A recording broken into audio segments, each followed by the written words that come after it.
ایک تو overseas Pakistanis کی ووٹنگ کے اوپر پلیز میں ریگولر اپڈیٹس لینا چاہتا ہوں، ایک میں وہ لینا چاہتا ہوں شروع میں، اور دوسرا کہ جو EVM مشینز ہیں ہمیں اب کلیئر ہو جانا چاہیے کہ پاکستان میں جس طرح کے الیکشنز ہیں یہ ہم اب نہیں کر سکتے. ہمارے جو الیکشنز ہونے چاہیے وہ اب جس طرح امریکہ میں آپ کے سامنے وہ ٹرمپ کے الیکشن کی مثال ہے کہ جتنی بھی کوشش کر لی ایک چیز نہیں وہ ڈھونڈ سکا کہ وہ کوئی کہہ سکے کہ جناب الیکشن میں دھاندلی ہوئی ہے، ادروائز وہ سارا الیکشن انال ہو جانا تھا. تو ہمیں اب پاکستان میں ایک ٹرانسپیرنٹ الیکشن کے لیے EVM مشینز ٹیکنالوجی کا استعمال کرنا چاہیے، اور میں اس کی ریگولر اپڈیٹس لوں گا کیونکہ میں کیبنٹ کے اوپر میں چاہتا ہوں ہمیں اپڈیٹس ملیں اس کے اوپر کیا پروگریس چل رہا ہے، کیونکہ یہ نہ ہو کہ ہم پھر کہیں کہ جی جب ٹائم آئے جی ہم تیار نہیں ہیں ٹیکنالوجی کے لیے. تو میں ان دو کی اپڈیٹس لوں گا.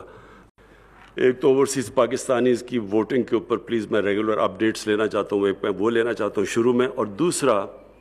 کہ جو EVM مشینز ہیں ہمیں اب کلیئر ہو جانا چاہیے کہ پاکستان میں جس طرح کے الیکشنز ہیں یہ ہم اب نہیں کر سکتے. ہمارے جو الیکشنز ہونے چاہیے وہ اب جس طرح امریکہ میں آپ کے سامنے وہ ٹرمپ کے الیکشن کی مثال ہے کہ جتنی بھی کوشش کر لی ایک چیز نہیں وہ ڈھونڈ سکا کہ وہ کوئی کہہ سکے کہ جناب الیکشن میں دھاندلی ہوئی ہے، ادروائز وہ سارا الیکشن انال ہو جانا تھا. تو ہمیں اب پاکستان میں ایک ٹرانسپیرنٹ الیکشن کے لیے EVM مشینز ٹیکنالوجی کا استعمال کرنا چاہیے، اور میں اس کی ریگولر اپڈیٹس لوں گا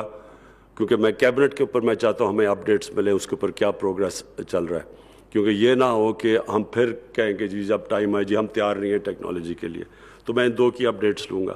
YouTube پر گوگلی ٹی وی دیکھنے کے لیے youtube.com کی سرچ بار میں گوگلی ٹی وی ٹائپ کریں. گوگلی ٹی وی کے پیج پر سرخ رنگ کے سبسکرپشن والے بٹن پر کلک کرنا نہ بھولیے. YouTube پر اپلوڈ ہونے والی ویڈیو سے باخبر رہنے کے لیے بیل آئیکن پر کلک کیجیے. آپ کو ہر نئی آنے والی ویڈیو کے بارے میں نوٹیفیکیشن موصول ہو جائے گا.